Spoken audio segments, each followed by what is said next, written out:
ជំរាបសួរពុកម៉ែបងប្អូនទូទាំងប្រទេសបាទហ្នឹងហើយដោយសារតែរដូវភ្លៀងដើមរដូវផងហើយណាមួយមានបាតុភូតចម្លែកច្រើនដោយសារតែប្រព័ន្ធអេកូឡូស៊ីយើងឬក៏ធម្មជាតិយើងប្រែប្រួលมันធ្វើឲ្យមានកត្តាធម្មជាតិជាច្រើនបង្កគ្រោះថ្នាក់ដល់អាយុជីវិតមនុស្សសត្វរុក្ខជាតិនិងអ្វីគ្រឿងអេឡិចត្រូនិក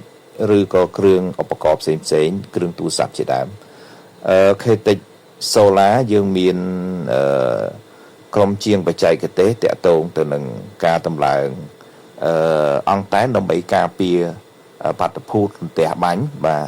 ដូច្នេះបើសិនជាបងប្អូនពុកម៉ែដែលមានតម្រូវការផ្នែកប្រព័ន្ធការពារដើម្បីការពារអាយុជីវិតមនុស្សសត្វរុក្ខជាតិនិងគ្រឿងឧបករណ៍អេឡិចត្រូនិកប្រព័ន្ធ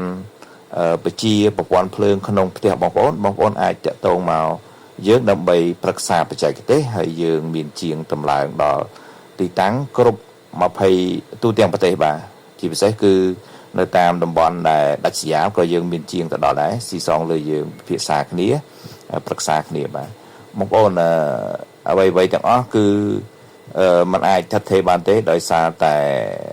ការប្រែប្រួលធម្មជាតិបាទដូច្នេះគេហៅបាតុភូតធម្មជាតិហ្នឹងគឺ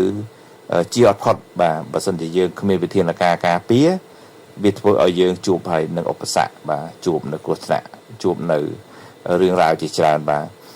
យើងមានជាងជំនាញបាទជាពិសេសគឺអាចតម្លើង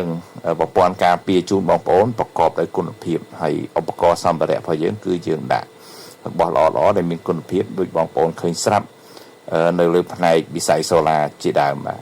ដូច្នេះតាមរយៈបទពិសោធន៍កន្លងមកអតិថិជនដែលប្រើប្រាស់របស់យើងហើយពីមុនមកធ្លាប់មានបញ្ហាឥឡូវហ្នឹងបញ្ហាត្រូវបានដោះស្រាយទាំងអស់ 100% អង្គការដែលយើងតម្លើងគឺមានវិសាលភាពការពារគ្រប់ទំហំគ្រប់ប្រវែងដែលបងប្អូនចង់បាន